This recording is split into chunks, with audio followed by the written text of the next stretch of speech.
Okay, today I'm going to be going through a carburetor on a 2003 Polaris Sportsman 500. It's going to be similar to the Polaris Sportsman 400 and a couple other the Polaris ATV models.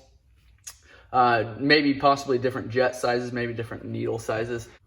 I can leave those in the comments below.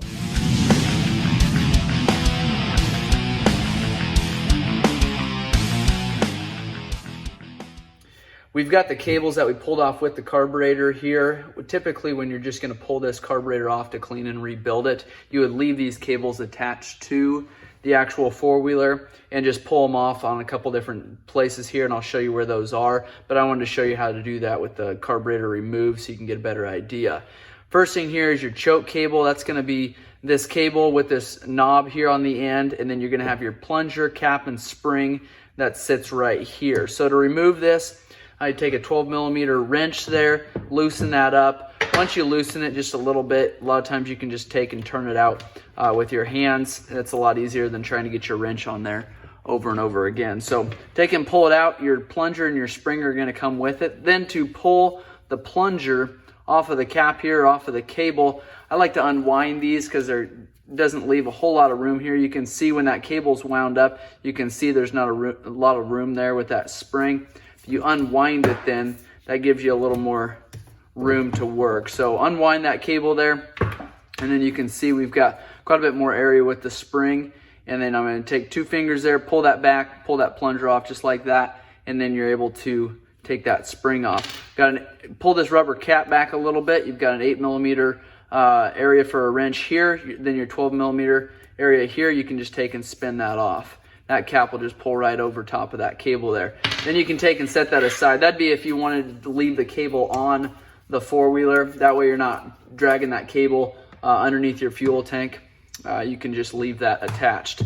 Next, to get your throttle cable off here, it goes under this cover here with 3 Phillips screws.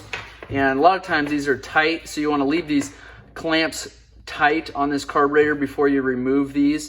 Then you can just take your screwdriver, loosen them up. Underneath here, you're going to have a little rubber O-ring that you want to make sure is seated when you're going back together, and you want to make sure that that O-ring is good.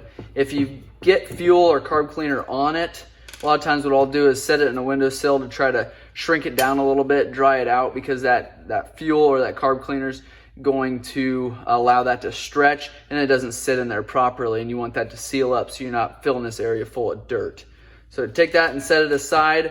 Then you've got an 8mm bolt right here that you can remove, and that'll remove that cable. So underneath this boot is an 8mm area here that you can put a wrench on. Take and you can start spinning that out. I like to get a little bit loose there.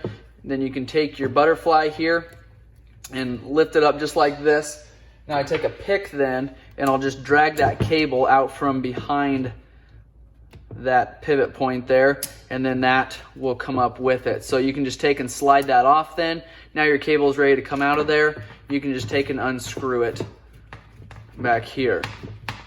Now we're able just to take and unscrew that cable. Now that's completely off as well. Next, here is your idle screw. When the carburetor's on the four-wheeler, you can just take, a lot of times use your hands just to turn this knob here. If you can turn it clockwise, it's going to turn your idle up. Counterclockwise is going to turn it down.